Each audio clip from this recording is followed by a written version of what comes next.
Bruno Delaporta, notre invité d'honneur de ce soir. Vous êtes médecin, vous êtes spécialiste en éthique médicale et vous êtes auteur d'un livre que nous avons exposé ici, Prendre soin du prochain, prendre soin du lointain. Et il est paru il n'y a pas longtemps, quelques mois, chez Bayard, donc cette année, 2021. Et vous êtes un amoureux de la philosophie, de l'éthique et de la politique. Et ce que vous avez comme spécificité dans votre programme, puisque vous vous présentez à la primaire populaire, ce que vous avez comme spécificité, c'est justement vouloir articuler philosophie et politique. Et ça, c'est vraiment un apport nouveau. Donc notre réunion, d'ailleurs, notre débat de ce soir s'appelle « Agir pour un futur désirable ». Et vous voulez apporter un futur désirable à travers la politique et l'éthique. Donc, vous amenez un récit différent de tous les autres candidats, et c'est pour ça qu'on vous aime, en articulant éthique et politique. Et je vais commencer par une première question qui est quel est votre présupposé philosophique pour cette articulation entre philosophie et politique? D'accord, bon, je vous dis bonjour, mais on s'est déjà vu. Donc, oui, effectivement, donc je me présente à la primaire populaire, je ne suis pas du tout un politicien, ce qui m'intéresse c'est d'amener un autre récit, d'amener quelque chose d'assez neuf, et il me semble que la philosophie peut permettre de raconter les choses différemment. Quand on voit les programmes des hommes politiques, on les écoute à peine, on les lit à peine, c'est une liste un peu à la Prévert. Quand on les entend à la radio, quand on demande aux personnes, ils n'écoutent plus vraiment ce qu'ils disent, et donc moi je voudrais reprendre tout ça, mais le dire différemment, avec nos points d'appui, avec effectivement un nouveau récit. Ensuite, je me présente à la primaire, non pas pour être président, mais juste pour rouvrir le jeu. Et puis, dans cette primaire, moi, ce qui m'intéresse beaucoup, on va y revenir, c'est en fait d'expliquer que le plus important, ça serait de changer la Constitution, ça serait de changer la manière dont on délibère, dont on discute, et ça serait par la parole, ça serait par cette manière qu'on pourrait rouvrir le sens. Donc, en termes de présupposés philosophiques, si je comprends votre question, forcément, il y a le présupposé philosophique général, c'est trop vaste pour en parler, mais là, par rapport au changement de constitution, par rapport à la 6ème République, je vais vous dire quel est mon présupposé philosophique. C'est qu'en fait, il y a deux choses. On est dans une civilisation anthropocentrée et une civilisation dualiste. Je vais reprendre ça tranquillement. En réalité, anthropocentrée. On est attentif à ce qui est proche de nous, et je vais m'expliquer plus lentement. En 1979, il y a Hans Jonas qui sort un très grand livre qui s'appelle « Principe responsabilité ». Et dans ce livre, il explique qu'en fait, on a toujours été attentif à ce qui était proche de nous dans le temps et dans l'espace. Depuis 300 000 ans, l'homme existe, mais il ne pouvait faire que des actions locales. Par exemple, s'il coupait un champ avec une faux, s'il mettait le feu au champ, la planète n'était pas du tout touchée. Il pouvait jeter sa brouette dans la rivière, il ne se passait pas grand-chose. Et en réalité, il était dans des éthiques du proche, dans le temps et dans l'espace. Au XXe siècle, la technique a changé de puissance, elle est devenue surpuissante et elle a permis de faire des dégâts très éloignés de nous dans le temps et dans l'espace. C'est-à-dire que, par exemple, si vous achetez une voiture, en fait, vous ne vous rendez pas compte que vous êtes face à une puissance démesurée. Quand vous achetez une voiture, vous ne vous rendez pas compte que pour mettre l'électronique, il a fallu aller détruire des paysages en Afrique pour extraire des terres rares. Vous ne vous rendez pas compte que les coussins ou les tissus ont été peut-être confectionnés à l'autre bout de la planète par des enfants ou des personnes en position de grande vulnérabilité. Et puis, quand vous appuyez sur la pédale, vous ne vous rendez pas compte que les particules fines, par exemple, vont se retrouver en haut de l'Everest. Donc, on a une puissance qui agit très loin dans l'espace. Elle agit également très loin dans le temps. Si je prends le TGV pour aller à Marseille, en fait, les déchets radioactifs ont une demi-vie de 50 000 ans. 50 000 ans, ça fait 2000 générations. Si vous construisez des OGM, ça va se proliférer de façon indéfinie dans le temps également. Voilà. Donc en fait, avant on avait des éthiques du prochain, c'est-à-dire des éthiques dans le proche, mais aussi des éthiques du prochain, c'est-à-dire que c'était un village, une petite ville, avec des mœurs, des coutumes, et les éthiques étaient liées, et avaient pour but de réguler la vie, ne pas tuer, ne pas voler, etc. Et aujourd'hui, on a besoin de changer d'éthique. Il faut passer des éthiques du prochain à des éthiques du lointain, à cause de cette démesure de la technique. Et donc, par exemple, un autre exemple là, qui me passe par l'esprit, on a toujours été habitué aux pestes, aux épidémies. On a une Covid, une pandémie Covid, on réagit énormément, on s'y met tous et on bloque énormément de choses pour y arriver. Parce qu'on connaît ça fait partie de notre imaginaire, ça fait partie de nos représentations symboliques, on est très rapide pour ça. En revanche, la pollution atmosphérique, qui est tout aussi dangereuse, on y est complètement insensible. Le Covid a tué 5 millions de personnes en 1 an et demi. La pollution atmosphérique a tué 12 millions de personnes en 1 an et demi. Et en fait, on n'en tient pas compte, on ne fait pas des passes anti-vac, on ne fait pas des manifs, on ne déclare pas la guerre à la pollution, on n'a pas des passes sanitaires, etc. Donc il y a une très grande dissociation. Donc autrefois, on était vulnérable et la Terre était très puissante. Et aujourd'hui, les rapports de puissance sont inversés. C'est-à-dire que la Terre est vulnérable et nous, on est très puissants. Et c'est-à-dire qu'aujourd'hui, on a une responsabilité qui a changé. Donc, avant, notre responsabilité s'exerçait aux proches. Et aujourd'hui, notre responsabilité doit s'exercer au lointain. Et finalement, notre démocratie, on va y revenir, à l'Assemblée nationale, au Sénat, délibère pour des intérêts à court terme. Et en fait, elle est complètement attentive à ce qui est proche, à ce qui est à court terme, mais elle est inattentive aux effets qui se produisent beaucoup plus loin de nous. Et finalement, on va y revenir, mais je pense qu'au plus haut niveau, il faut changer la Constitution pour faire entrer finalement la terre et le vivant en politique. Oui, c'est bien ça. Donc c'est véritablement un bouleversement de la politique par cette chambre du long terme, étant donné que les politiques aujourd'hui sont complètement la tête dans le guidon et dans le court terme, ce qui ne peut pas arranger nos affaires à nous, les citoyens. Ben, donc je rebondis sur votre histoire. Oui, c'est-à-dire que on regarde aujourd'hui, on a une démocratie qui est en crise. Et on a des institutions qui sont en crise. En fait, les gens votent plus, ils sont complètement désengagés. Alors, qu'est-ce qui se passe? En réalité, nos démocraties trouvent leurs origines dans le contrat, dans les théories du contrat du XVIIe et XVIIIe siècle, Locke, Rousseau. Et le contrat social était pensé de la manière suivante. Il y avait donc un peuple souverain avec une pluralité de points de vue, on pouvait discuter, mais il fallait éviter la violence physique.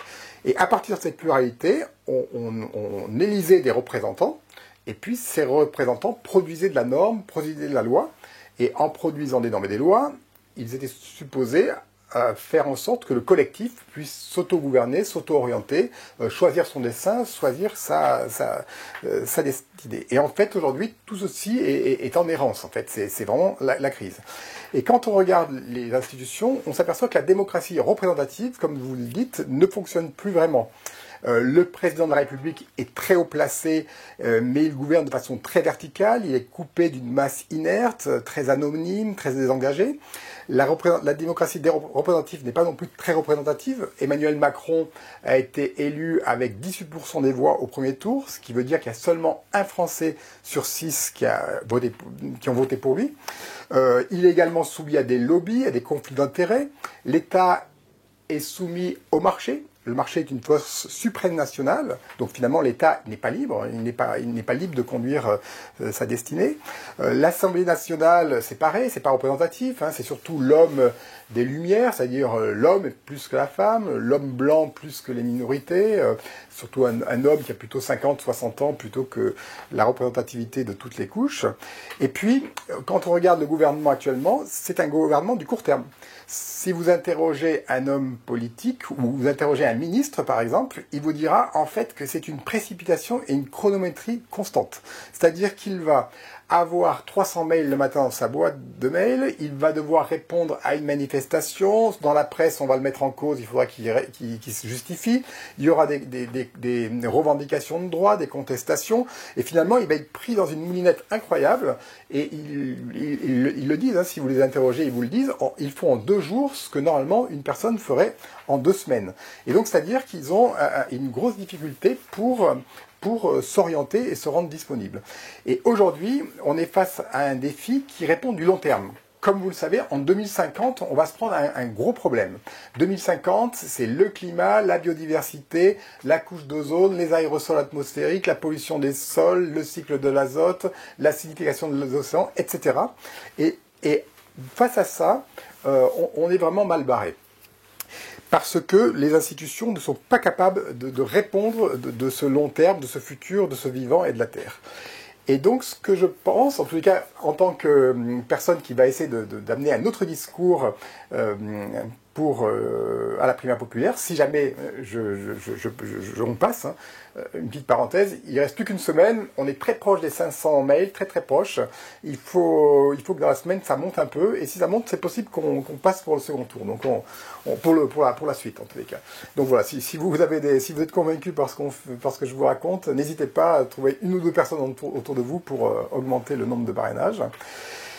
Donc je reprends, en fait, le plan de ce dont j'aimerais qu'on discute, c'est que finalement, on a une Assemblée nationale et un Sénat qui sont des institutions du court terme. Et il faudrait associer, à mon sens, une Assemblée nationale du long terme, du futur. Parce que, en réalité, cette Assemblée, il faudrait qu'elle passe du temps court au temps long. Qu'elle prenne le temps de poser la réflexion, d'approfondir les enjeux, de clarifier les choses. Il faudrait qu'elle prenne le temps, comme vous le disiez, de penser à ce qui est possible, mais surtout à ce qui est désirable. Et puis, il faudrait qu'elle passe, quelque part, du réflexe à la réflexion. Et donc il faudrait qu'il y ait il faudrait garder l'Assemblée nationale et le Sénat qui sont représentatives pour les intérêts à court terme, mais ajouter une chambre du long terme qui soit participative et qui permette de clarifier les enjeux. Et puis cette modalité de discussion, qui associe court terme et long terme, il faudrait la mettre partout. Il faudrait la mettre dans les communes, dans les départements, dans les régions. Il faudrait en fait qu'on articule ces deux choses. Et puis, voilà, ce qu'il faut voir, c'est qu'en fait, le court terme et le long terme, c'est antagoniste. Ça va pas ensemble. Si par exemple, vous décidez de partir aux Antilles 3 jours à Noël pour vous reposer parce que vous êtes épuisé, bon, c'est très bien pour le court terme, vous allez faire un selfie à l'arrivée, mais en réalité, pour le long terme, c'est pas bon. Parce que si vous partez à 5, mettons en famille, c'est comme si vous aviez fait un plein d'essence dans votre voiture de 1200 litres. Donc les effets sont très défavorables. Et donc, la même chose que si par exemple vous arrêtez de construire des voitures parce que vous prenez le train, c'est très bien pour le long terme, mais à court terme, il y aura des personnes qui seront au chômage, qui seront sur le carreau, et il faudra penser des reconversions, etc. Donc vous voyez, en fait, l'idée c'est on est parti du présupposé philosophique qui était le fait qu'on a une responsabilité pour le proche et qu'il faut élargir notre responsabilité pour le lointain, eh bien en fait il faudrait l'instituer avec une institution court-termiste et puis une long-termiste. Et faire ça, ça a un gros avantage, c'est que tout d'abord, ça crée une fragilisation de notre civilisation. Et fragiliser, c'est une bonne chose, parce que là, on est pris dans une civilisation qui a une illusion de toute puissance. Et puis, créer le court terme et le long terme, ça permet de créer un écart. C'est-à-dire qu'en fait, on ne peut pas stabiliser le système. Et dans l'écart, l'imagination se met en mouvement. On essaye de trouver des solutions en chemin. On essaye de créer. Et on essaye finalement de sortir de l'impasse par ce nouveau récit.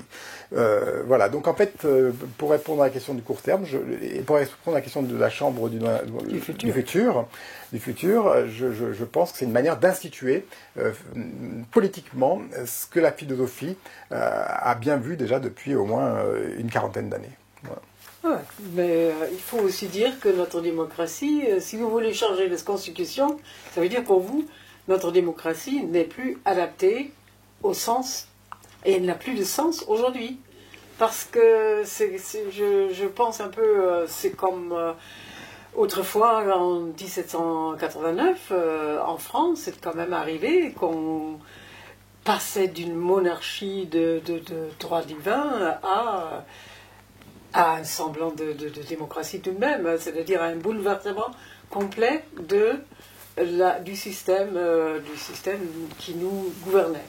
Aujourd'hui, vous voulez faire quelque chose de semblable ? Oui, oui, bien sûr. Bon, effectivement, aujourd'hui, la barre est très très haute et effectivement, il faut une conversion. Hein. C'est même pas une transition, c'est une conversion qu'il faut complète. Hein. Et je reprends ce que vous dites. Effectivement, on a eu la monarchie de droit divin. Il y avait la primogéniture mâle avec les aînés des familles qui avaient le pouvoir. Et puis, d'un coup, il y a un truc impossible qui est arrivé, c'est-à-dire qu'on est passé de ce système à la Révolution française, 1789, et au fait qu'on s'est mis à voter. Et donc ce passage de la monarchie à la modernité était impossible, mais elle est quand même arrivée. Et là aujourd'hui, effectivement, on est dans un système qui commence à être à bout de course, avec une monarchie présidentielle, ou tout au moins un hyper-présidentialisme.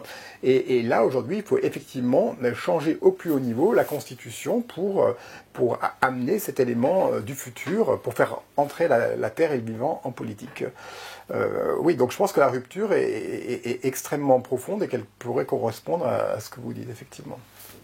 Et pourquoi pensez-vous que nos démocraties ne sont plus, c'est pas seulement en France, hein, sont plus adaptées? Est-ce que la technique, l'évolution des technologies y est pour quelque chose? C'est-à-dire, est-ce que les bouleversements technologiques sont venus trop rapidement pour tout intégrer? En quelque sorte, est-ce que nous avons perdu nos savoir-faire et savoir-vivre? Oui, en tous les cas, les institutions donc, du 18e, 19e siècle, 20e siècle, en fait, on trouve leur fondement probablement au 17e siècle, 17e siècle. Et ce qu'on voit, comme vous le dites, c'est que la technique a fait beaucoup de progrès. C'est-à-dire que depuis 3 siècles, on a fait énormément de progrès. Aujourd'hui, on a des smartphones, des ordinateurs, on prend le TGV. Mais par contre, en termes d'institutions, ça n'a pas beaucoup bougé. C'est-à-dire que la démocratie n'est pas à la hauteur de ce qui lui arrive. On a toujours des institutions qui sont court-termistes, anthropocentrées, dualistes. Et donc, effectivement, il y a un décalage entre les progrès techniques et les progrès de la délibération. Là, on n'est pas à la hauteur de la délibération. Voilà, donc ça, il faudrait qu'on creuse ce point. Et aussi dans votre chambre du futur, vous mettez l'accent sur une nécessité de non seulement de l'expertise, il en faut bien sûr, l'expertise scientifique par exemple, mais vous voulez aussi introduire cette sagesse éthique et philosophique en quelque sorte qui vous semble nécessaire. Oui. Alors, donc... il y a plusieurs points. D'abord, la chambre du futur, en fait, il faut se poser d'abord la question de sa composition. Donc il faudra certainement qu'il y ait des experts, mais il faudra aussi qu'il y ait des personnes tirées au sort. Pourquoi ? Parce qu'avoir des personnes tirées au sort, ça a beaucoup d'avantages.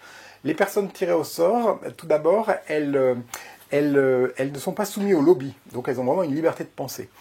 Les personnes tirées au sort n'ont pas de mandat, n'ont pas de cumul de mandat, donc elles sont pas dans la course et la conquête pour le pouvoir. C'est-à-dire qu'une fois que le mandat est fini, c'est terminé. Donc elles vont donner tout ce qu'elles peuvent pendant un temps déterminé, mais sans conflit d'intérêt.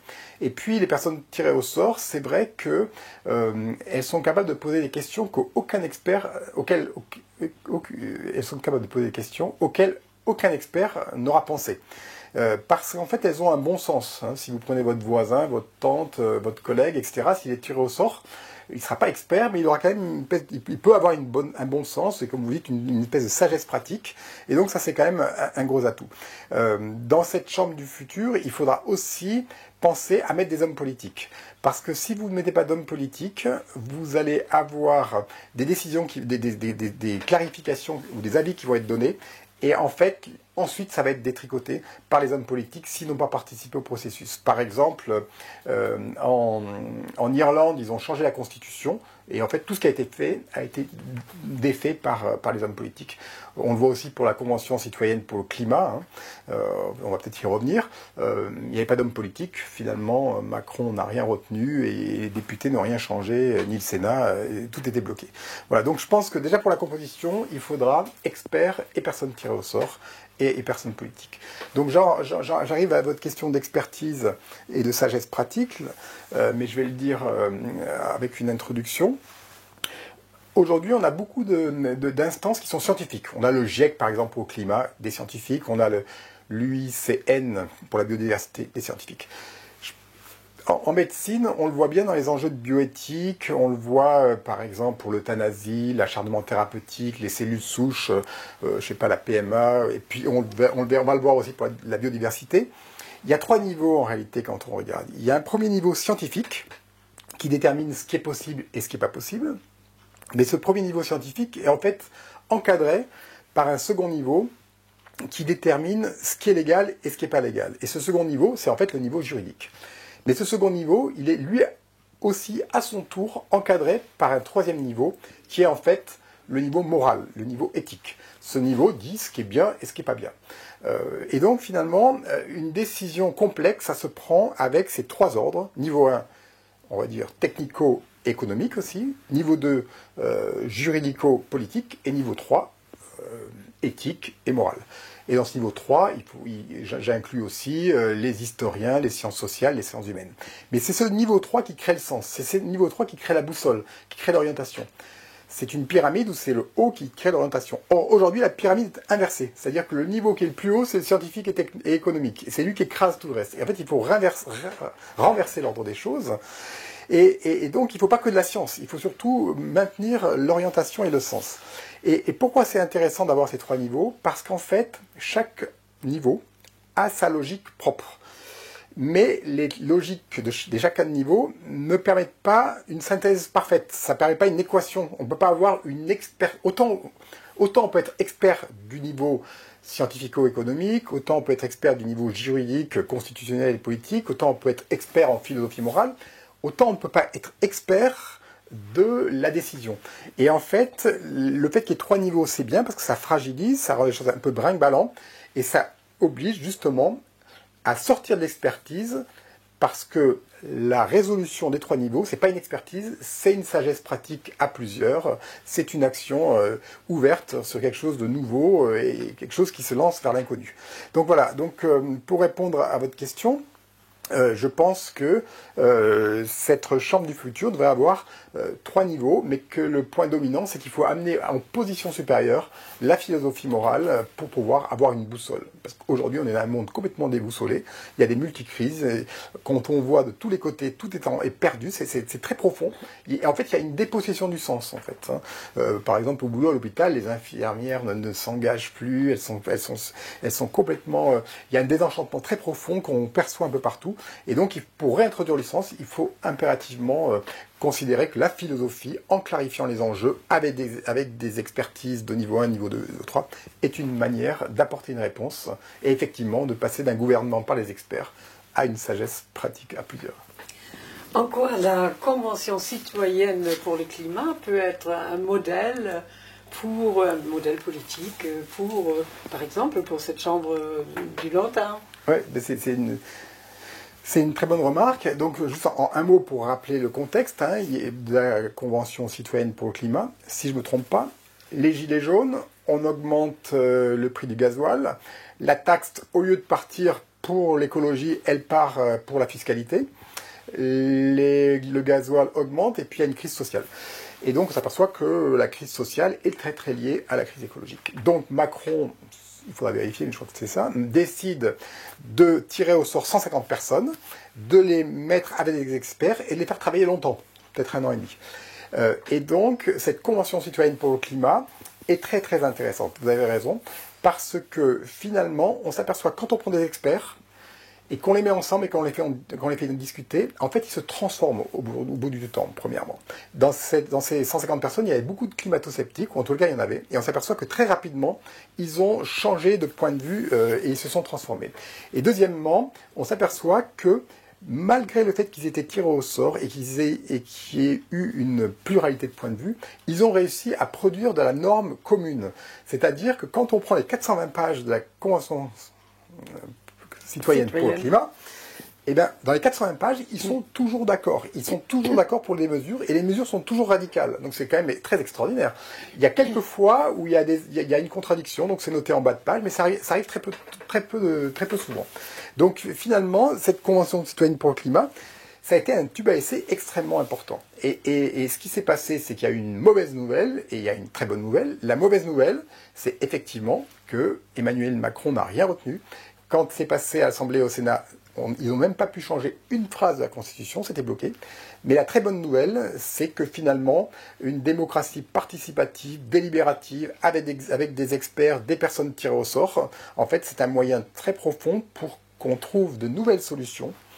Et mieux encore, c'est pas tellement qu'on trouve de nouvelles solutions, c'est surtout qu'on a l'acceptabilité de la solution. C'est-à-dire que la solution est acceptée par les personnes qui ont accompagné le mouvement. Parce qu'il ne s'agit pas seulement... En fait, quand on propose une solution, tout le monde se braque en disant c'est radical. En fait, ce qu'il faut, c'est avoir une solution, mais également avoir l'acceptabilité par le plus grand nombre de la solution, et qu'on soit convaincu que c'est la meilleure solution trouvée au problème. Voilà, donc la conscience citoyenne pour le climat, c'est les remarques que je ferai, quoi. Il y a aussi une chose fondamentale en politique aujourd'hui, tous les gouvernements ne jurent que par la croissance, le PIB. C'est toujours cette croissance des objets, des productions, de la rentabilité et du profit qui est mise en avant. Est-ce que c'est évident que ce n'est pas compatible avec ce qui nous est demandé aujourd'hui en réaction à la crise climatique que nous vivons? Oui. Effectivement, en fait, on parle de croissance du PIB. Ce qu'il faut voir, c'est que la croissance, en fait, c'est une décroissance. La croissance, c'est un appauvrissement. La croissance, c'est une dévitalisation du monde. Et la croissance, c'est en fait une extraction, une prédation. La croissance, elle est assez mortifère. Donc, ce qu'on appelle croissance, c'est une décroissance. Et ce qu'il nous faut aujourd'hui, c'est ni une croissance, ni une décroissance. C'est en fait une altercroissance. Il faut faire croître autre chose, il faut la croissance de quelque chose d'autre, et il faut en fait il faut un agrandissement de notre conscience morale, il faut un saut civilisationnel, il faut vivre non pas moins bien, mais il faut avoir une autre manière de vivre, et cette autre manière de vivre, elle ne doit pas être moins bien, elle doit être juste différente, mais elle peut être différente et tout à fait heureuse et jubilatoire, et ce qu'il nous faut, c'est quelque chose de différent, de quelque chose d'autre, alter, je ne crois pas me tromper, ça veut dire autre, voilà. Donc il faut faire croître autre chose, et puis, par rapport à cette chambre du futur, c'est important ce que vous dites parce que, premièrement, il faudra articuler le proche et le lointain. Et donc, cette chambre, elle devra clarifier les enjeux pour que les lois en préparation puissent être votées en fonction de cette tension. Et puis, cette chambre du futur, elle aura aussi comme mission d'avoir un rôle d'alerte législative. Et il faudrait qu'elle puisse avoir un droit de veto, c'est-à-dire si une loi est complètement en contradiction avec le futur, il faut qu'elle puisse être bloquée, il faut qu'il puisse y avoir une saisine au niveau du Conseil constitutionnel, peut-être pas éternellement, mais au moins une fois ou deux.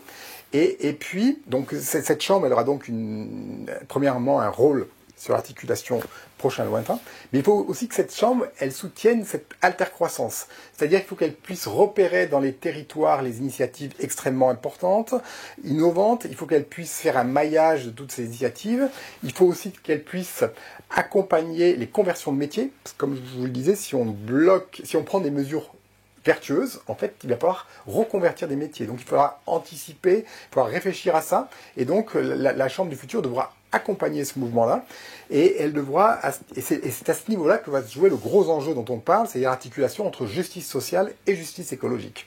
Justice sociale, c'est le proche, c'est les prochains, c'est les humains, et justice écologique, c'est ce qui est éloigné de nous. En fait, cette chambre, elle devra articuler fin du mois et fin du monde. Voilà, donc en fait, la chambre du futur, elle devra sortir de l'anthropocentrisme par cette tension entre responsabilité du proche et du lointain, et elle doit sortir de ce qu'on appelle en philosophie le dualisme, c'est-à-dire les structures de rendement, de maîtrise, de domination de l'homme sur la nature, du masculin sur le vivant, de la raison sur le corps, etc. Elle va sortir de cette structure du dualisme par une altercroissance.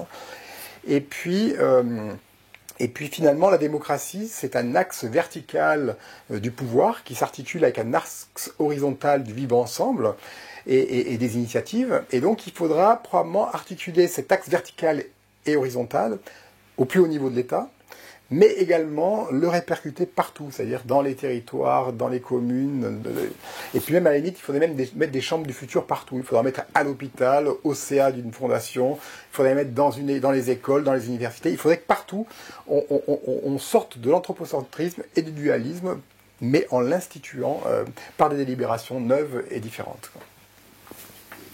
D'accord. Et question un peu latérale. Que pensez-vous du clivage droite-gauche? Alors, le clivage droite-gauche, en tous les cas, moi je me présente comme ça à la primaire populaire. La semaine prochaine, on verra si on passe ou pas. Si on passe pas, c'est une très bonne nouvelle parce qu'on va s'associer avec d'autres personnes pour continuer à amener un récit différent. On va faire des vidéos sur l'énergie, sur l'économie, sur l'agriculture. On va reprendre tous ces problèmes différemment. Là, on s'intéresse. La santé, etc. Et puis là, donc, on s'intéresse un peu à nos institutions. Donc, on en était où? C'était quoi la question déjà? La question clivage. Oui, d'accord. Donc, le clivage traditionnel. Donc, ce qui se passe, c'est que je pense, moi en tous les cas, je suis ni de droite ni de gauche, et je pense que les enjeux qui nous attendent sont beaucoup plus élevés que de droite ou de gauche. Pourquoi? Parce que, en fait, les institutions que l'on a ont été comme produites pensées au XVIIe, XVIIIe siècle, elles se sont mises en place au XIXe siècle, et les institutions ont pour but de maximiser nos intérêts. Les institutions ont pour but de maximiser nos intérêts, de maximiser la production d'objets, notre confort, notre satisfaction, et de faire en sorte qu'on ait des limites et qu'on s'entende à peu près tous. Mais en réalité, la base, c'est le principe de rendement, de production d'objets. Et la droite, elle propose de maximiser la production d'objets avec la libre entreprise et en redistribuant au mérite. La gauche, elle propose de maximiser la production d'objets éventuellement en ayant un contrôle étatique sur la production d'objets, et puis ensuite en redistribuant, redistribuant envers les plus vulnérables ou envers les plus mal lotis. Mais finalement, la droite et la gauche ont comme point d'appui au démarrage la production d'objets. Et d'ailleurs, vous regardez depuis 30 ans, vous pouvez prendre une personne de droite ou de gauche, ça ne change rien. C'est pas parce qu'en fait, ils vont quand même chercher à relancer la croissance, à augmenter le rendement, à augmenter le confort et la satisfaction. Et donc finalement, c'est pas le point d'appui ne doit plus être le principe de rendement et de production d'objets. Le point d'appui doit être une nouvelle sagesse de l'habitation de la Terre, ce qui est radicalement différent. Le nouveau point d'appui doit être en fait un soin de notre monde commun, humain et non humain, un soin de notre monde commun présent et à venir. Donc voilà, donc je pense que la droite et la gauche, c'est complètement has-been. Les gens de gauche disent que les gens de droite ne peuvent pas être écologistes parce qu'en fait, effectivement, la gauche redistribue, je ne sais pas comment on peut dire, en direction des plus mal lotis. Mais là, le problème, c'est d'élargir ça au vivant. Il faut une cohabitation avec la biosphère vulnérable, avec les écosystèmes. Donc c'est un paradigme qui n'est pas un paradigme de gauche. La gauche n'a jamais pensé ça. Et puis même, je vais même pousser le bouchon assez loin. Moi, je ne suis même pas écologiste. Pourquoi ? Parce qu'en fait, on a trois liens. On a un lien à soi, un lien aux autres et un lien au vivant. Et en fait, ces trois liens sont soumis à la maîtrise, au rendement et à la domination. Dans le lien à soi, on le voit très bien par rapport à l'hôpital, il y a une robotisation qui s'installe, il y a une standardisation des pratiques, un désenchantement, les gens sont en burn-out, donc en fait ils sont dominés. Dans le lien aux autres, on voit bien aussi qu'il y a un gros problème social. Par exemple, je lisais il y a 2 jours là, que les 26 personnes les plus riches de la planète possèdent autant que 3,5 milliards. C'est complètement monstrueux. Il y a 2 ans, j'avais vu le chiffre, c'était 64. Il y a 3 ans, c'est 200 personnes. En fait, ça fait que s'aggraver. L'écart, oui. L'écart s'aggrave. Et cette année, les 26 plus riches ont augmenté leurs revenus de 62%. Donc le truc, n'importe quelle personne qui n'est pas économiste, qui arrive pendant la pandémie. Oui, c'est ça. N'importe quelle personne qui arrive de l'extérieur dirait que le truc est complètement dingue. Il y a un truc qui ne va pas. Donc voilà, le lien à soi ne va pas, le lien aux autres, de façon sociale, ne va pas. Et puis le lien au vivant, comme vous le savez, il y a une prédation, des extractions et une extermination des vivants, ne va pas du tout. Et donc aujourd'hui, on est dans une triple crise. On est dans une crise existentielle et personnelle, une crise sociale et une crise écologique. Et donc, pour moi, être écologiste, c'est juste être pour le troisième lien. Mais en fait, c'est beaucoup plus systémique que ça. Et finalement, il y a la droite, il y a la gauche, et puis il y a l'écologie. Mais l'écologie, c'est une riposte à la droite et à la gauche, mais ils sont toujours dans le même périmètre de validité. Et aujourd'hui, ce qui se passe, à mon sens, et quelque chose dont on n'a pas pris encore, ou peu de gens ont pris l'importance de la mesure, c'est que c'est une réinvention du sens qu'il s'agit de faire. Il faut une intercroissance, il faut un agrandissement de la conscience morale, il faut un saut civilisationnel, il faut quelque chose de plus vaste. En fait, c'est une chance, c'est quelque chose de très fort.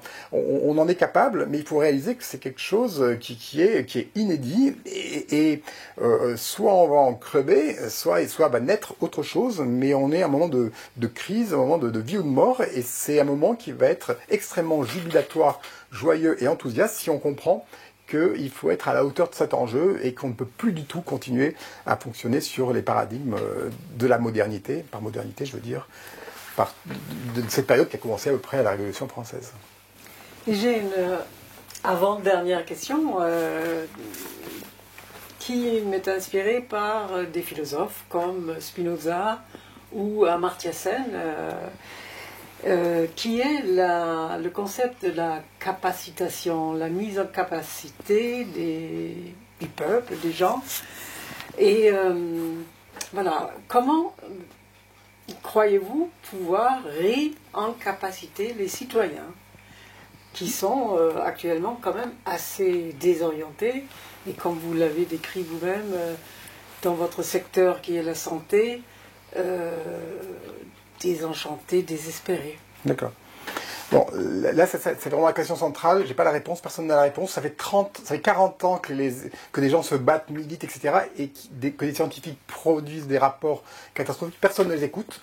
Il y a un très grand déni, il y a un très grand cynisme, ça ne bouge pas. Et en fait, ils sont tous épuisés. Tous les militants depuis 30 ans sont épuisés parce qu'ils ne savent pas comment faire cette espèce d'empowerment, que les gens s'approprient les choses. Il y a plein d'explications, il y a une dissonance cognitive, il y a plein d'explications. À mon avis, la plus forte, c'est qu'en fait, on a un imaginaire au proche et on n'a pas d'imaginaire au lointain.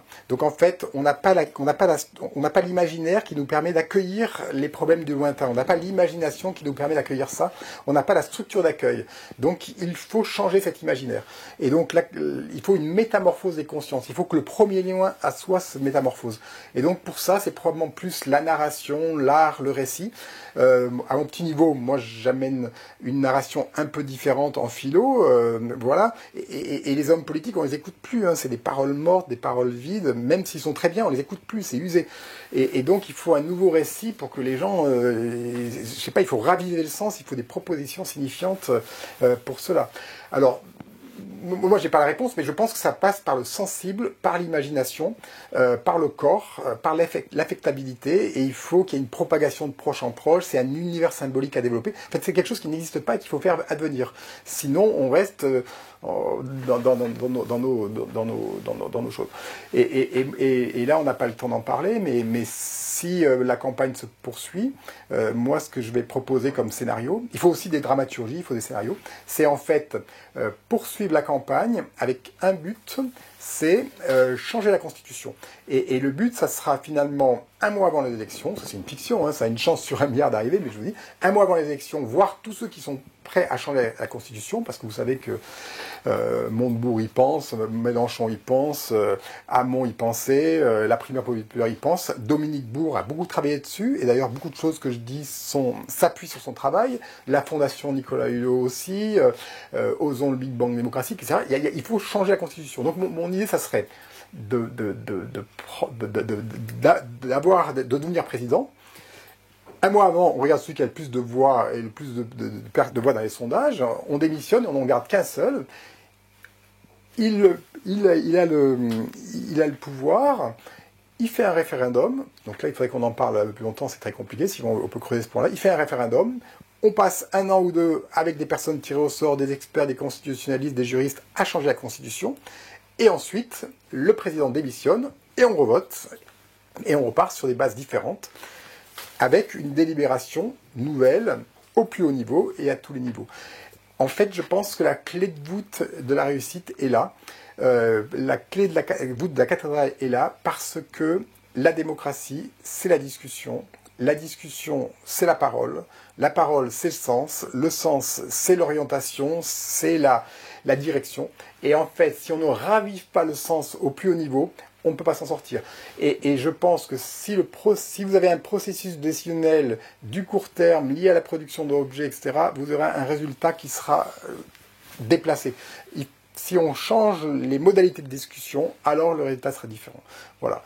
Donc, je pense que le plus important se situe au niveau de cette discussion. Je ne sais pas si vous avez encore une question. Oui, écoutez, je trouve que vous avez donné une très bonne réponse à cette question de capacitation, étant donné que, en fait, vous l'avez dit avant, hein, ça passe par la politique, mais aussi peut-être par cette alta croissance que vous voulez, joyeuse.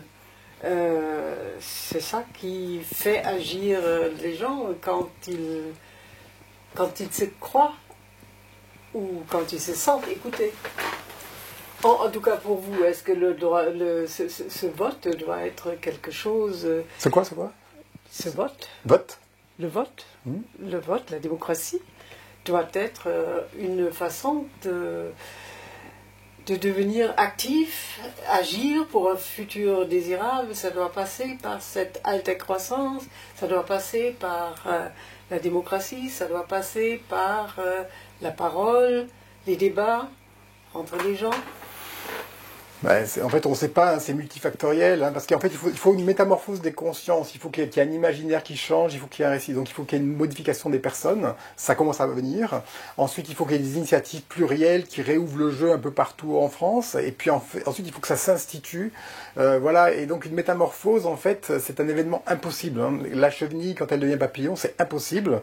Du point de vue de la chenille, c'est impossible, mais pourtant ça arrive. Donc là, on est en pré-métamorphose. Est-ce qu'on va y arriver ou pas? Ça dépend de nous, en fait. Hein, ça dépend de vous, ça dépend de nous tous. Mais en fait, c'est un événement de l'ordre de la métamorphose.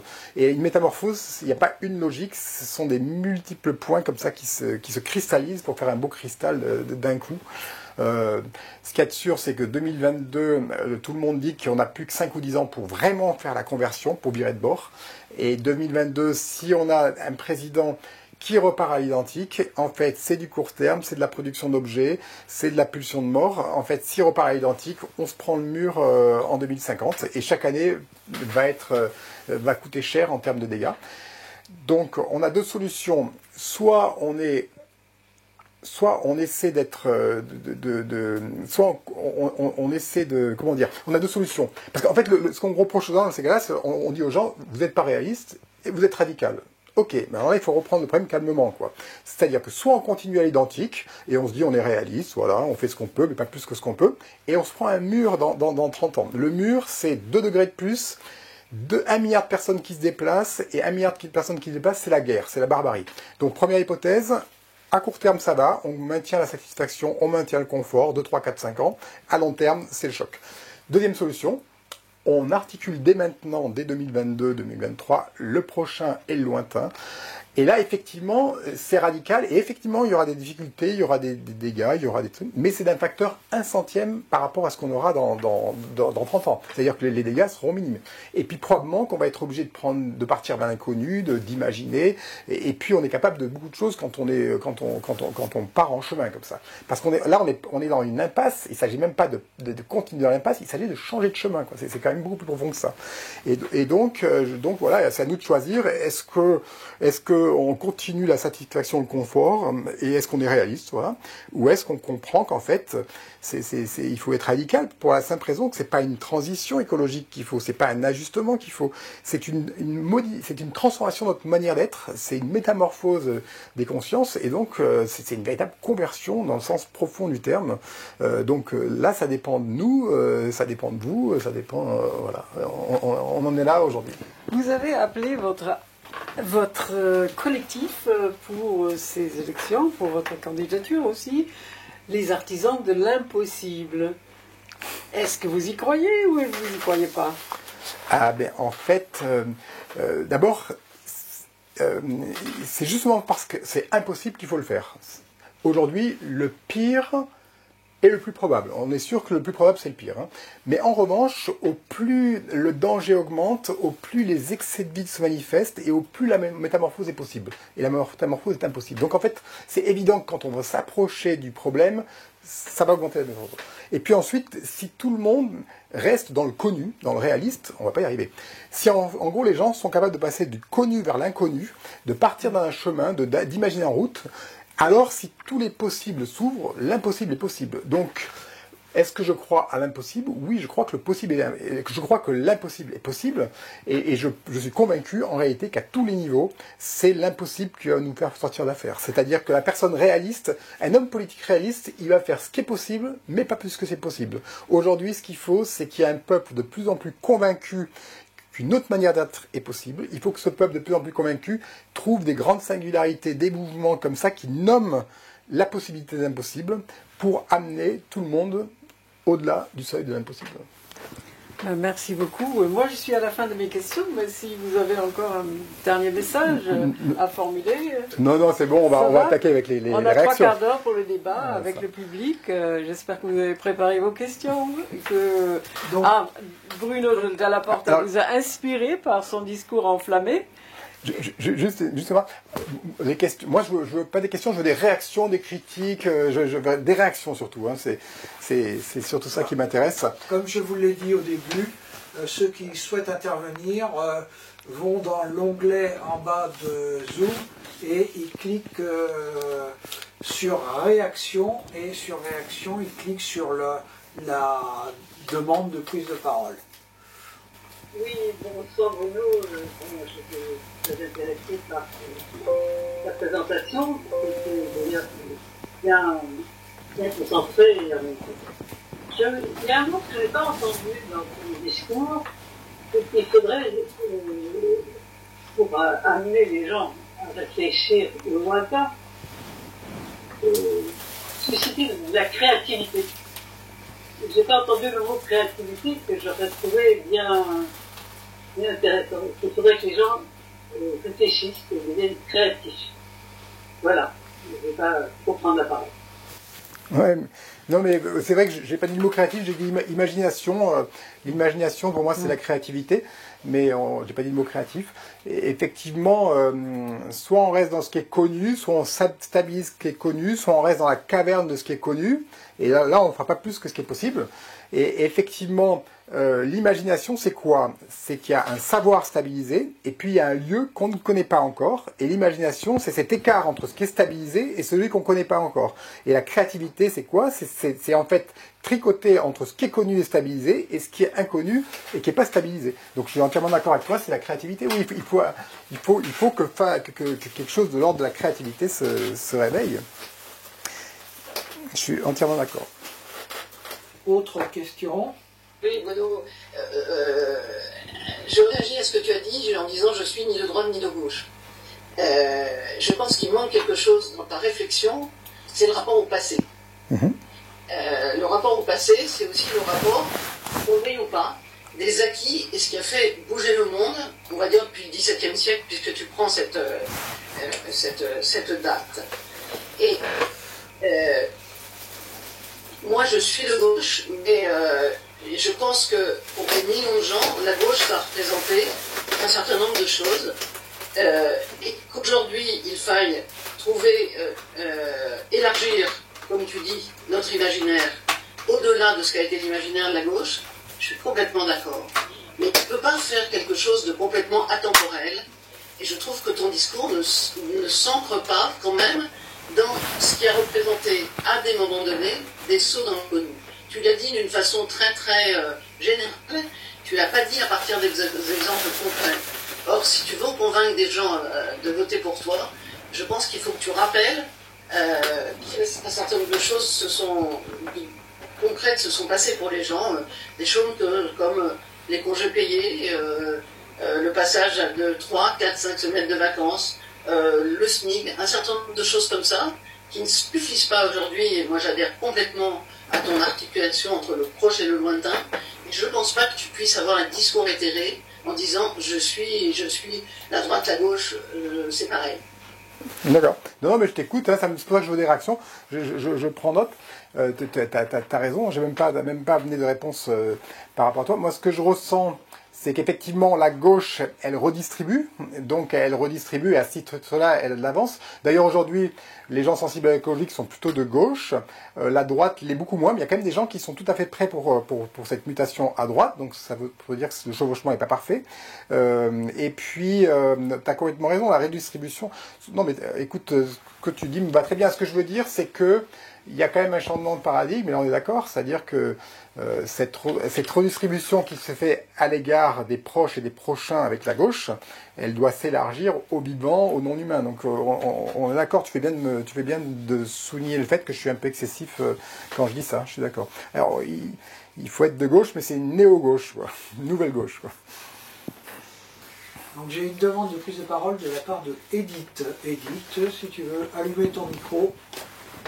En étant d'accord, enfin, en pensant avoir compris la problématique d'ensemble, il y a quelque chose que je n'ai pas bien compris, puisqu'il s'agit de développer les trois liens à soi, à l'autre et au vivant. Vous avez dit que cela passait par l'agrandissement de la conscience morale. Et je n'ai pas bien compris ce que ça veut dire. D'accord. Bonjour Edith, on s'était vu il y a 6 mois quand le livre était sorti, je m'en souviens très bien de vous. Oui, oui. Vous avez fait une longue remarque sur Darwin et Descartes, je m'en souviens bien. Et je me souviens que vous êtes philosophe, donc je vais y aller directement de façon philosophique. Pour moi, l'ancienne... Non, mais avec des exemples concrets aussi. Ça va. Pour moi, la modernité, je veux dire depuis la Révolution française, est anthropocentré et dualiste. Anthropocentré, c'est-à-dire que c'est la raison humaine qui est la valeur, et dualiste, c'est-à-dire qu'en fait, avec Kant, vous allez me dire que je le dis mal parce que vous êtes plus fort que moi en philo, mais avec Kant, en gros, il y a le monde des phénomènes qui est déterminé, les choses, etc. Et puis, il y a la raison humaine qui est autonome, qui est libre, et qui a une dignité, qui a une valeur. Donc, avec Kant, ce qui a de la valeur, c'est la raison. Et tout le reste, ce sont des choses. Et en fait, la raison, non seulement elle est en position d'exceptionnalité, mais en plus, elle est en position où elle maîtrise le monde, et où elle gouverne le monde, et où elle domine le monde. Et avec ce dualisme est arrivé quand même un schéma de la domination et de la maîtrise. C'est-à-dire l'homme a dominé la nature, l'homme blanc a dominé les colonisés et les esclaves, et puis le masculin a dominé le féminin, et puis l'homme a dominé le vivant. Il y a une structure de la domination. Donc en gros, la civilisation est anthropocentrée et dualiste dans le sens où il y a un schéma, une matrice de pensée de la domination et de la maîtrise. Ça, c'est l'ancien paradigme. Donc, ce que je voulais dire, c'est que pour sortir de l'anthropocentrisme, il faut articuler une responsabilité à l'égard des proches que sont les humains, qui sont nos prochains, mais aussi à l'égard des proches dans le temps et dans l'espace. Donc, premièrement, articuler l'anthropocentrisme du proche avec une responsabilité au vivant et à la terre. Donc le premier mouvement, c'est l'agrandissement de la conscience morale, je le situais là, en fait, en passant du proche au lointain. Et deuxièmement, il faut sortir du dualisme et de la domination, c'est-à-dire, c'est là que j'introduisais la relation à soi, aux autres et aux vivants. D'ailleurs, le souci et le soin, on est une étymologie commune. Hein. Le souci de soi, des autres et du monde, c'est pareil que le soin de soi, des autres et du monde. Et donc l'intercroissance, c'est considérer qu'on va modifier ce rapport de domination à soi, aux autres et aux vivants. Donc en fait, je m'exprime mal, mais il y avait l'anthropocentrisme et le dualisme. La riposte à l'anthropocentrisme, c'était élargir la responsabilité. La riposte au dualisme, c'était d'avoir une vérité de la présence, une vérité de l'habitation du temps, une vérité des dons et contre-dons dans la société, une vérité du lien qu'on a au vivant. Voilà, c'est ça que je voulais dire en fait. C'était la riposte à l'anthropocentrisme et au dualisme. Je ne sais pas si je suis clair. J'ai une demande d'intervention de la part de Olof. Olof, on t'écoute. Oui, j'active. Vous m'entendez? Oui, c'est bon, Olof. Excellent. Donc, vous avez fait une belle présentation de tous les diables que vous avez bien peints sur le mur. On peut discuter de la liste du contenu. je n'y rentre pas. Il y a également un certain nombre d'anges ou de saints. On ne les a pas détaillés non plus. Mais deux questions. La première, comment y procéder? Parce que nous vivons on a bien défini une démocratie, et on sait très très bien, citation de Churchill dans le temps, que la démocratie est une très très mauvaise définition ou organisation de notre monde, mais c'est quand même la moins mauvaise. Donc, comment procéder? Question d'acheminement, ce n'est pas donc ça ne se fait pas dans une période électorale sur 4 ou 5 ans, c'est une question d'une procédure qui va beaucoup plus loin. Parce qu'il faut donc bien bâtir son chemin. Il y a donc un développement définir un chemin à parcourir, ça ne se fait pas du jour au lendemain. Et ensuite, comment y procéder? Par des délégations, des comités qui vont étudier toutes les différentes solutions, qui vont définir et redéfinir le mal et le mauvais. Et une autre question, c'est une question de la dimension de l'opération. Est-ce que vous voyez ceci sur un niveau français, sur un niveau européen ou sur un niveau mondial? D'accord. Alors, merci beaucoup. Moi, je suis incapable de répondre à ce... Je vais répondre à vos questions. D'abord, je vais dire une chose, c'est que je pense que... bon, je réponds à vos questions. Alors, à mon sens, on a 3 types de gouvernements qui peuvent arriver. Il peut arriver le gouvernement par les experts. C'est ce qu'on a avec le Covid. C'est-à-dire des protocoles, une rationalité, des passes sanitaires, etc., des manifs anti-vax. Le gouvernement par les experts, on y va tout de suite. En réalité, les temps vont devenir rudes et on va probablement pas pouvoir affronter les défis avec un gouvernement par les experts. Parce que le gouvernement par les experts pose beaucoup de problèmes. Deuxième solution, il y a le gouvernement autoritaire, comme la Chine. Donc ça, c'est une deuxième solution pour aborder les défis. Et il faut reconnaître que c'est assez efficace. En dehors du fait qu'il y a une privation de liberté, ça a quand même une efficacité qui est réelle. Et la troisième solution, c'est le gouvernement par une démocratie repensée, retravaillée et qui soit à la hauteur de l'enjeu. Donc la troisième solution m'intéresse beaucoup. La démocratie existe depuis 2500 ans, elle a été inventée, et là il faut qu'elle soit à la hauteur de l'événement et qu'elle se rénove. Donc je vous réponds pas directement, mais en fait voilà, pour moi il y a 3 solutions, les experts, l'autoritarisme ou une nouvelle démocratie, il faut le faire.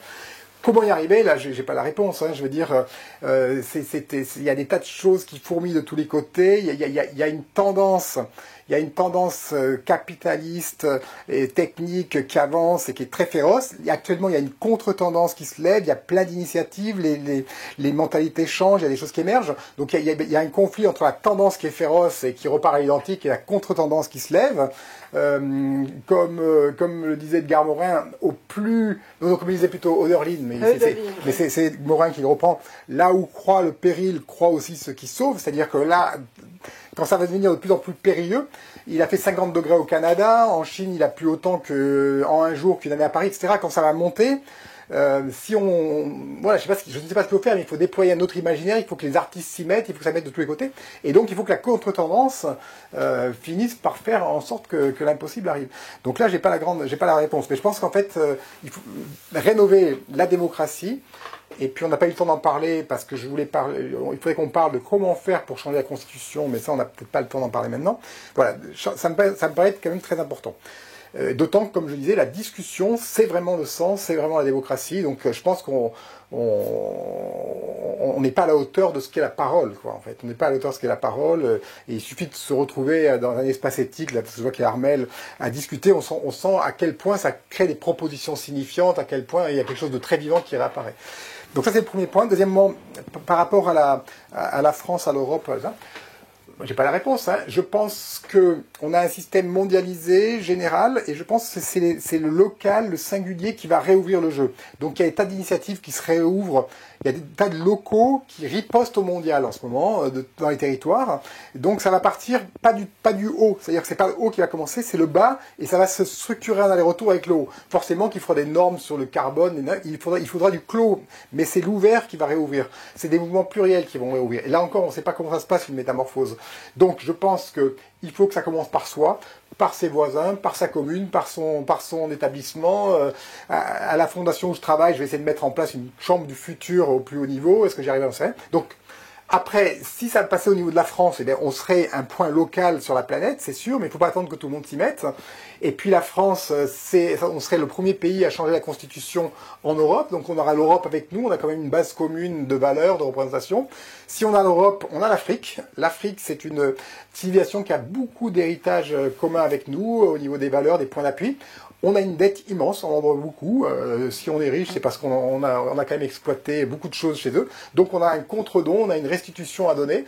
Si à l'Afrique et l'Europe, et l'Afrique et l'Europe, c'est énorme. Moi, je pense que l'avenir, c'est le féminin, c'est l'Afrique. Donc là, après, ça devient complètement... J'ai pas l'explication, mais commençons par là où on est. Faisons des cercles concentriques en singularisant. Passons à la France, passons à l'Europe, à l'Afrique, et puis après... Là, il y a quoi? Il y a la Chine, la Russie, les États-Unis, l'Europe. Voilà, ben commençons déjà et puis on verra ce que ça donne. Sinon, par le calcul, on ne trouve pas la solution. Il faut incarner et rouvrir le jeu. Tu peux parler, Christian? Oui. Oui, effectivement. Moi, je suis toujours déçue par ces questions ou ces remarques quand ils disent... de toute façon, ça sert à rien si nous, petite France, nous commençons à changer. Parce que c'est une question planétaire pour le climat, tout au moins. Et donc, ils font rien. Dans ce cas-là, il vaut mieux croiser les bras. Pour moi, non. Parce que la révolution française, elle a bien commencé en France. Elle a trouvé des imitateurs ailleurs. Et voilà, même la grande Amérique a suivi, la Grande-Bretagne a suivi, etc. Je veux dire, ça s'est propagé. Il faut bien commencer. Et c'est ça, la question de l'incapacitation. Hein. Je pense qu'il faut se mettre en marche. Ah, il y a Francis. Oui. Bonjour Francis. Francis, si vous voulez intervenir, Mets ton micro. J'ai mis mon micro. Salut, bonjour Francis. Oui, la question, j'enchaîne sur la question qui a été posée. Bon, j'ai bien suivi tout ton raisonnement sur la gouvernance française, mais qu'est-ce que tu penses actuellement de la gouvernance européenne? Il y a quand même des grands pas qui ont été faits dans la gouvernance européenne. Entre autres, par exemple, c'est un des rares endroits qui a été piloté pendant longtemps par 3 femmes, von der Leyen, Merkel et Lagarde, qui ont piloté pendant 6 mois. Il y a quand même une démocratie, mais souvent on lui reproche, beaucoup d'anti-européens lui reprochent justement de ne pas être assez directif, les différents modèles que tu as fait. Mais est-ce qu'il n'y a pas actuellement un chemin à suivre qui serait de développer ce qu'il y a en Europe?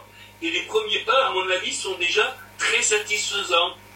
Mais peut mieux faire, d'accord. Qu'est-ce que tu en penses? Ben non, moi j'aime bien les réactions, j'apprends des choses, j'écoute, hein, ça m'intéresse ce que tu dis. Oui, je pense que... Non, mais là c'est toi qui connais, c'est toi qui peux développer si tu veux.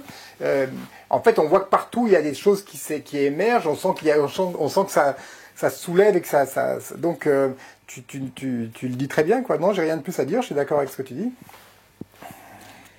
Ce qui bouge surtout, c'est les jeunes quand même. Hein.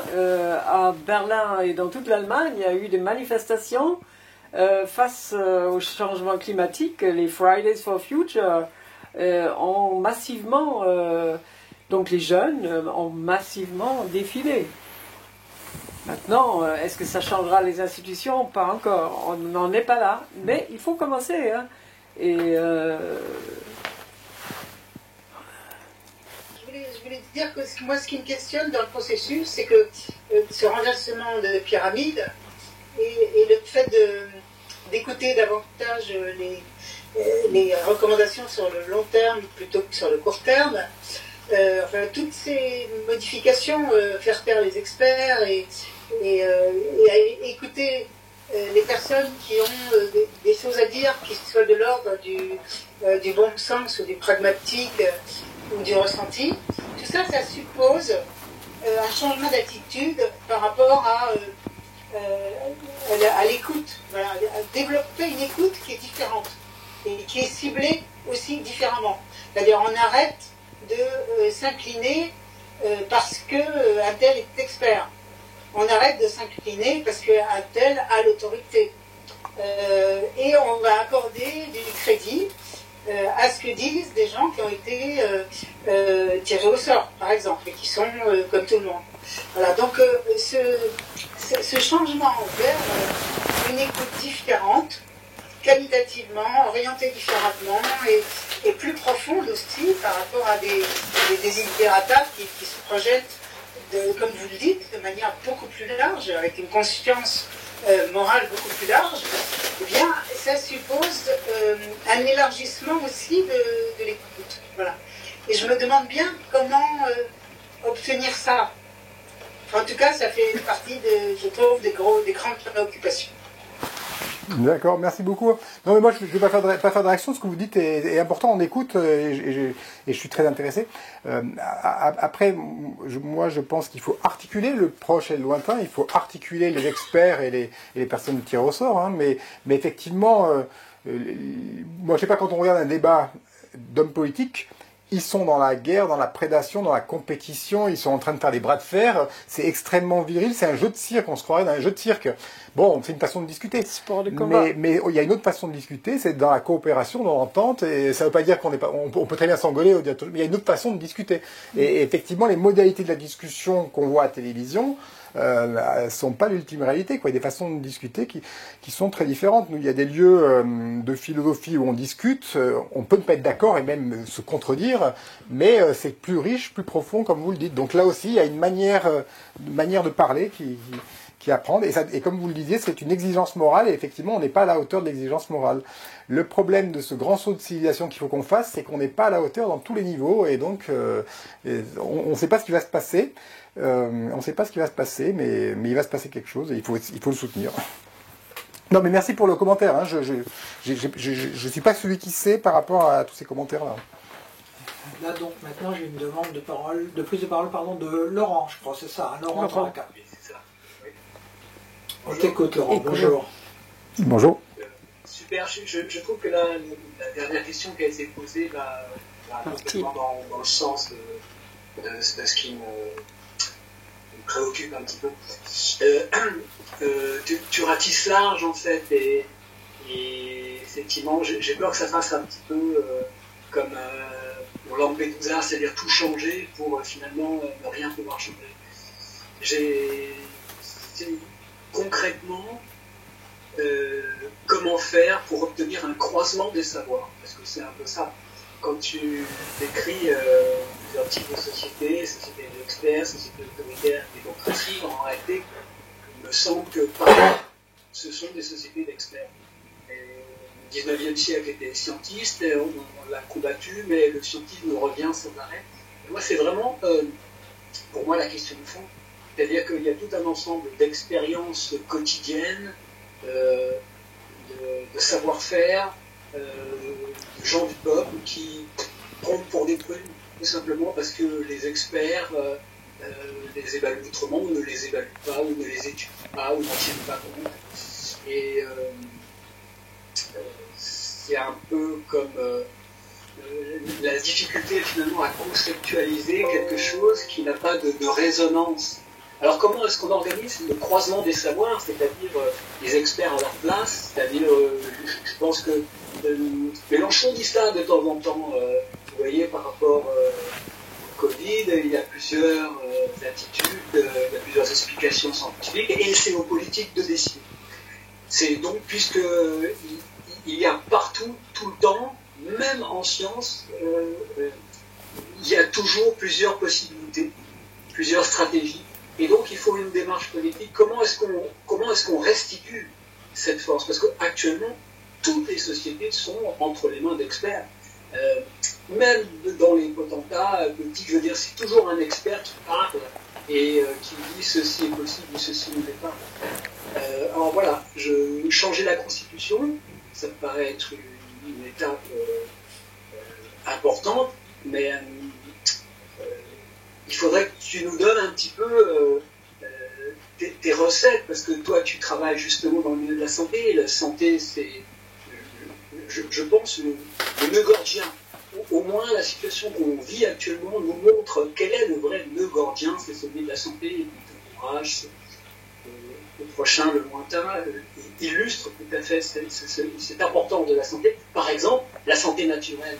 Il y a des milliers, voire des millions de personnes, peut-être pas des millions, il y a des milliers de personnes qui savent se soigner d'elles-mêmes, naturellement, qui n'ont pas besoin de tout un ensemble de stratégies médicales, et aujourd'hui on les force. Aujourd'hui on les oblige à suivre une ligne droite. Ces personnes-là, dès l'instant qu'elles n'imposent pas leur façon de voir, et qu'on puisse au moins les laisser vivre, eux, comme ils ont envie de vivre. Comment est-ce qu'on peut aujourd'hui aller vers une société qui permette cela? C'est-à-dire que les personnes qui ont besoin de soins importants, toi tu travailles dans la dialyse, donc les personnes qui sont là, il n'y a pas le choix. Il faut être dans un service hospitalier de pointe, avec des experts, des gens, mais experts et humains aussi. Mais à côté de ça, toute la prévention, on est dans un monde qui refuse la prévention. En fait, on est aussi, en plus, avec une population, parce que ça va être la démocratie, mais les gens vont voter pour quoi? Vont voter pour plus de techniques, même si nous, on est conscients de l'importance de la nature, de l'environnement, ils vont voter pour plus de techniques, parce qu'ils sont formatés à ça. Ils sont formatés au fait de ne pas avoir un organisme capable de se défendre sans vaccin. Donc ils vont voter pour ça. Et on le voit massivement. Comment est-ce qu'on va faire changer les mentalités et surtout croiser les savoirs? C'est-à-dire que quand quelqu'un prend la parole pour exprimer, par exemple, je reviens à la santé, comment il se soigne, qu'on n'ait pas la réaction du président qui chassait justement les selles en disant voilà, on va soigner le Covid avec du jus de citron par exemple. Tout ça pour ringardiser toute une population qui en réalité a des moyens. Donc on arrive aujourd'hui à se faire taire dans une démocratie, et c'est bien une démocratie autoritaire. On arrive en Chine dans une société autoritaire, mais qui est fondée à fond, qui nous copie à fond sur le scientifique. Voilà. Si tu peux répondre à ça, je crois que ça fait un peu de suite à la question précédente. Comment croiser les savoirs? Merci beaucoup. Non, mais j'ai absolument pas la réponse. Moi, ce qui m'intéresse, c'est de mettre en place les conditions de la délibération, comme maintenant, par exemple, à une petite échelle, pour que ça discute. Moi, je pense qu'il faut que ça discute de partout, qu'on réouvre le sens par la parole. Donc, ma seule narration pour la campagne, si ça se poursuivait, c'est d'amener au plus haut niveau de l'État une nouvelle délibération qui articule une représentativité avec de la délibération, qui produisent des avis, etc. Donc, pour moi, je n'ai absolument pas la prétention d'avoir recette. Je veux juste amener les conditions de la délibération. Ensuite, tu fais la liste de tout ce qui va pas, et tu le fais très bien. Et c'est intéressant, j'écoute, hein, j'en sais pas plus que toi. Et puis la liste, on peut la poursuivre très très longtemps, en fait. On peut sortir 100 choses pour expliquer pourquoi ça va pas. On est dans une caverne, hein. Et donc, la liste, tu l'as très bien dit, je vais pas faire de commentaires dessus, parce que... Mais ce qui se passe, c'est qu'un événement, c'est imprévisible en fait. Un événement, c'est complètement imprévisible, ça arrive sans prévenir. Donc l'événement, est-ce qu'il arrivera dans 2 ans, dans 10 ans, dans 30 ans? Il faut que l'événement arrive le plus tôt possible. Et dans un événement, ce qui se passe, c'est que tout ce qui est invisible devient visible. C'est ça la caractéristique d'un événement. Et par exemple, prenons le soin. À l'hôpital, on a une expertise technique et on a un prendre soin, qui est une attention. Et ce soin est complètement invisibilisé. Il est disqualifié, il n'est pas pris en considération. Très franchement, hein, une infirmière à Bac+3 gagne très peu. Une psychologue qui est dans la relation gagne très très peu par rapport au niveau d'études qu'elle a. Elles ont 5 ans d'études. Donc en fait, le soin est invisibilisé, disqualifié, parce que ça renvoie au féminin, ça renvoie à quelque chose de préverbal, etc. Donc tout ce monde invisible n'a pas de valeur. Or, c'est là que se trouve la ressource. Donc moi je ne sais pas comment le faire émerger, mais ce qui est sûr c'est que l'événement, l'événement il faudra qu'il rende visible ce qui était invisible, il faudra qu'il nomme ce qui était disqualifié, discrédité. En fait ça va être ça l'événement, ça va être ça l'altercroissance, ça va être faire en sorte que ce qui n'existait pas et qui n'était pas nommé vienne à être nommé et qu'on en trouve la ressource. Et le soin par exemple qui est invisible, vraiment, le soin est disqualifié. Hein. Par exemple, les gens qui prennent soin de nos trottoirs, les éboueurs le matin, sont disqualifiés. Les gens qui prennent soin de nos locaux, les femmes de ménage, sont disqualifiés. Et le médecin est valorisé parce que comme il a la technicité pour lui. Mais s'il avait que le soin, on dirait qu'il accompagne les mourants, qu'il fait de la parole, c'est du blabla, il ne serait pas valorisé. Donc en fait, par exemple, le soin, qu'on adresse au prochain, si on élargit le soin au lointain, en fait, c'est une véritable ressource.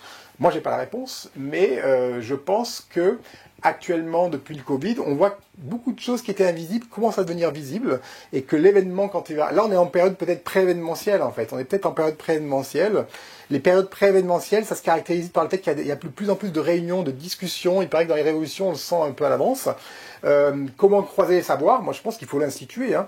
Par exemple, là, il y a Armel, à l'espace éthique, on croise les savoirs, c'est institué. Il y a un espace éthique régional, il y a des philosophes, des juristes, ça discute, etc. Et c'est un très très beau lieu, c'est extrêmement... ça ravive le sens, on est enchanté d'y aller. Donc il faut l'instituer. Donc je me dis que si au plus haut niveau, on a une chambre représentative et une chambre qui creuse les avis, qui délibère de façon pluridisciplinaire, etc., si c'est institué, ça aura une valeur. Donc j'ai pas la réponse, mais je pense que par le calcul, on ne sait pas comment faire. Il faut soutenir le mouvement et espérer que l'événement arrive le plus tôt possible. Et l'événement, c'est pas l'homme autonome qui le fait venir, c'est pas l'homme qui décide. C'est quelque chose de plus fort, de plus vaste, qui est lié au vivant, à la terre, aux dérégulations, aux catastrophes, aux effondrements, et puis au cosmos. Et en fait, il y a deux solutions. Soit l'événement arrive du fait de la catastrophe, et ça va être très douloureux, soit l'événement arrive parce qu'on a un autre récit, une autre dramaturgie, il y a quelque chose qui se lève, et ça peut être joyeux. Donc soit on s'y met maintenant, c'est joyeux, et on essaie de faire venir l'événement, sachant qu'on ne peut pas y arriver par le calcul, soit on aura l'événement par la souffrance, et ça sera dommage, mais on l'aura quand même. Et juste pour finir, en fait, on est dans une pathologie de la calculabilité généralisée. Toutes les courbes exponentielles montent en exponentielle, justement. Et en fait, on ne peut pas sortir d'un système qui arrive à saturation par l'intérieur du système. C'est-à-dire qu'un système qui a une pathologie du calcul ne peut pas sortir de lui-même par du calcul. Ce qu'il faut, c'est qu'il y ait un événement extérieur. Il faut qu'il y ait une extériorité, il faut quelque chose qui déstabilise le système. Il faut un événement non calculable pour que ça arrive. Donc moi, j'ai pas la réponse, mais il faut simplement qu'on soutienne par la parole, par la discussion, par autre chose, le récit. Et par exemple, là, on est dans une caverne de la modernité, de la rationalité, des experts, comme tu le dis. Bon, ça a des avantages, hein. À mon sens, le point d'émancipation, c'est la sortie de la caverne. À mon avis, le point de subjectivation, c'est sortir. Il faut s'exposer au réel. Moi, à mon petit niveau, je vois une primaire populaire, on est tous dans la caverne, et ben j'ai le courage, le désir, l'angoisse, je sors. Je n'ai pas le niveau, je ne suis pas un homme politique, je ne suis pas du tout capable de le faire. Je sors, et il faudrait qu'on soit très nombreux à sortir. Et s'il y a 5% de gens qui sortent, alors ce sera peut-être possible. Parce qu'en fait, c'est toujours des minorités très actives, très denses, très localisées qui font changer le monde. C'est jamais la majorité.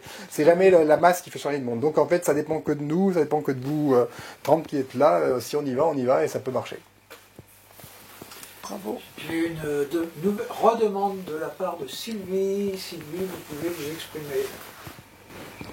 Oui, les philosophes, enfin pas seulement, et moi je trouve que Hannah Arendt a réfléchi à ce que devait être un monde commun. Et que cette question du monde commun, elle est vraiment à se poser aujourd'hui.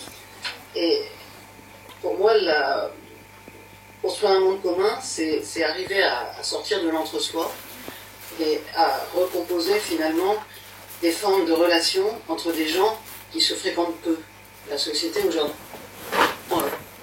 chacun est dans son petit niveau. Et alors, bon, moi je suis historienne, donc je recommence.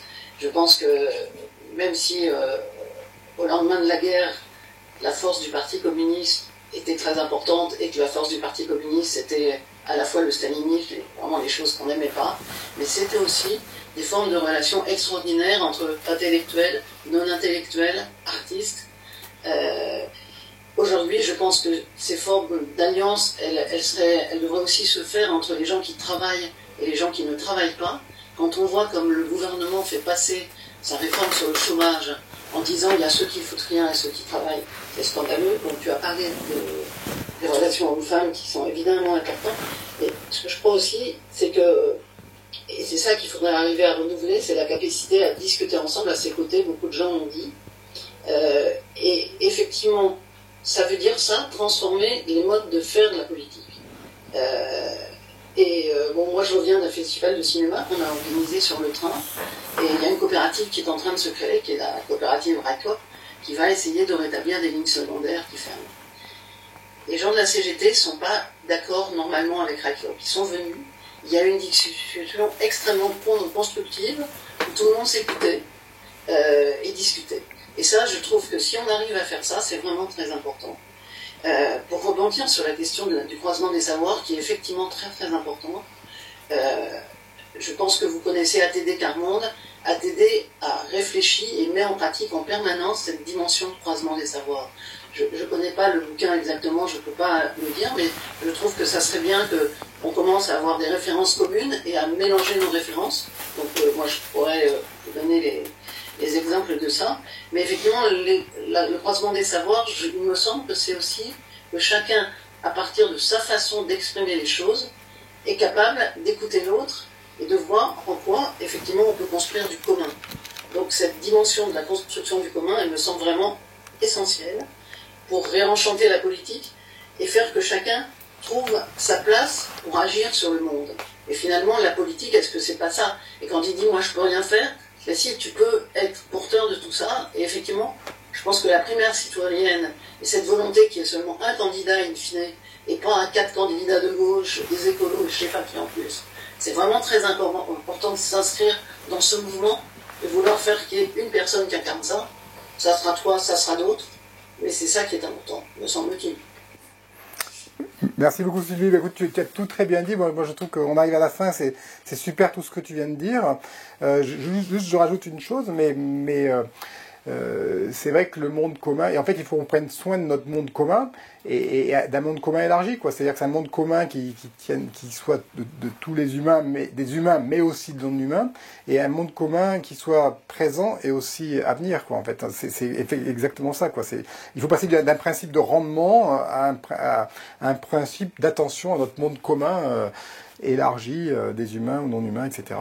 Mais t'as tout, j'ai beaucoup apprécié ton commentaire, donc je te remercie Sylvie. On va peut-être t'arrêter bientôt, hein, parce que là ça arrive. Oui, voilà, il est 9h.